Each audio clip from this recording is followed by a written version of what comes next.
I can't find the words to express how strongly I feel about this man in a very negative way. I honestly question whether he's even human. It's like the way you view a psychopath, like Dahmer who murdered people and then ate them.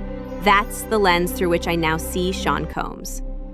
Something is profoundly not right with him. There's a kind of depravity in this man that remained hidden from view.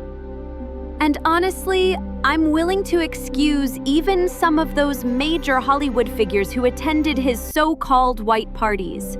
Because what's come out now is far more disturbing than I imagine even they realized.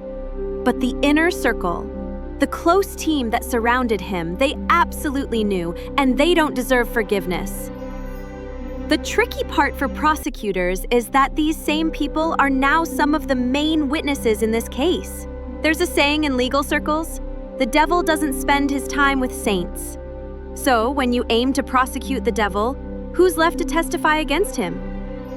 His helpers, and they're not exactly sympathetic either. He's had this whole network of individuals enabling him, turning a blind eye as he brought women into his world only to exploit them, addict them, and pass them around to male escorts like they were livestock.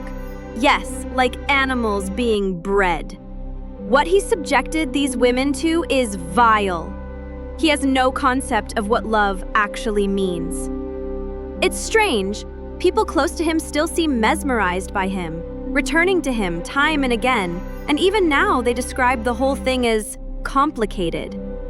But I don't believe what they're holding on to is love or any sort of goodness. The truth is, thoughtful, a lot of them are star chasers. Not every single one, but many.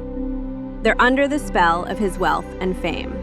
Most of these individuals come from very little, and that made them especially vulnerable to his influence, his money, his status, his willingness to cover their bills, and more. He saw how easy they were to manipulate, and he took full advantage. He even managed to impress the security team at the Intercontinental Hotel in LA, guys who are essentially close to law enforcement. And yet, even they were like, sure, give us the cash and we'll make that video of you hitting her disappear. Even those kinds of people could be bought. You see, he never viewed the law as something to fear. He saw it as an obstacle he could simply purchase his way around. And over, he was proven right. Even those he hurt the most kept returning to him for help with rent, for a job, or even to be in some kind of relationship with him. And all the while, they were still being treated no better than livestock.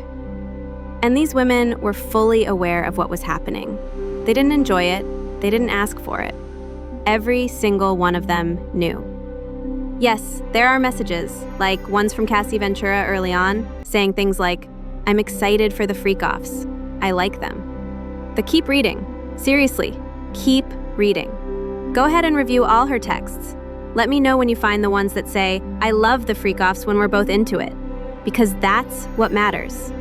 And if you're someone who values evidence, like I do, how about the part where she tried to escape one of those so-called freak-offs, was beaten badly and dragged right back in? That's been part of the sworn testimony.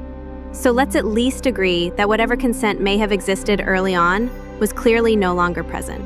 This week, we've been hearing from Jane, who followed after Mia, both using pseudonyms. Mia worked for him. Jane was another woman in a relationship with him. With Mia, it's just one instance after another. Repeated sexual abuse, ongoing physical abuse, as confirmed by multiple witnesses. Mia told the court how he would enter her room in his house, where she was required to keep the door unlocked. Meanwhile, the male staff and security were allowed to lock theirs. He would come in and assault her. And she made it clear in her testimony, this wasn't something she wanted. I mean, can we ever really know for certain?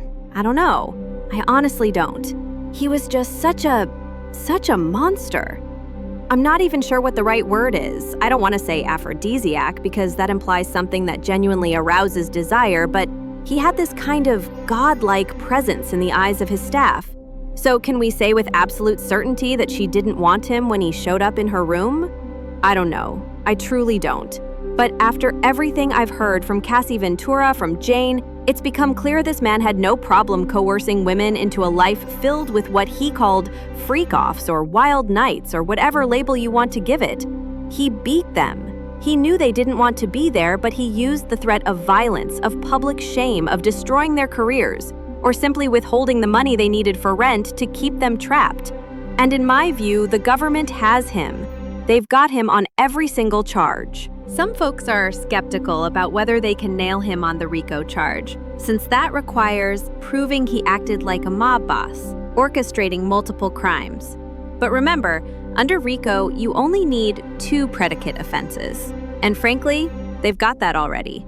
Just the surveillance footage from the Intercontinental Hotel alone constitutes kidnapping and assault. And now there's sworn testimony from the security officer who accepted the bribe. That guy said Diddy offered $100,000 to make the footage disappear. At first, he told Diddy he'd need to go through official channels, either get his boss involved or secure a subpoena.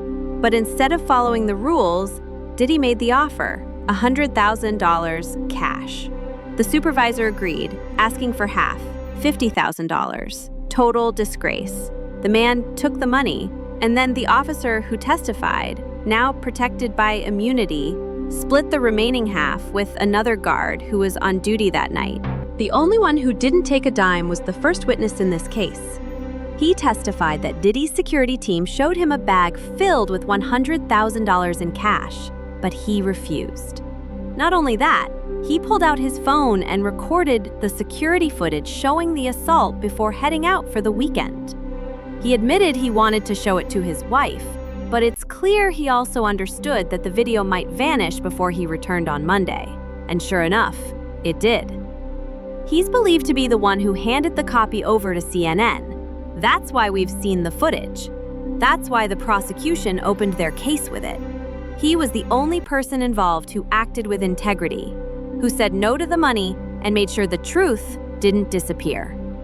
Witness after witness has taken the stand, describing how they saw Diddy physically assaulting multiple women he was involved with, beating them without mercy.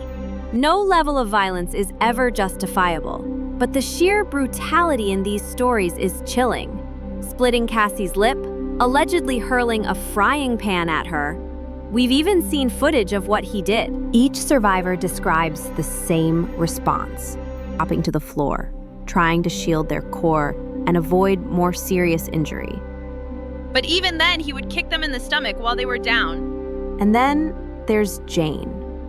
What happened to her was absolutely horrifying, heart-wrenching, and vile. And it lines up almost exactly with what Cassie Ventura has said. From the moment he got together with Cassie, around 2006 through to 2018, he allegedly forced her into these so-called freak-offs in hotel rooms involving male escorts.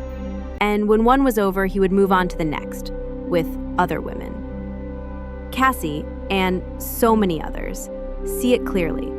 They were caught in a system, a kind of conveyor belt of exploitation, treated as disposable, like livestock. That's not a judgment on the women. It's a reflection of how he viewed them.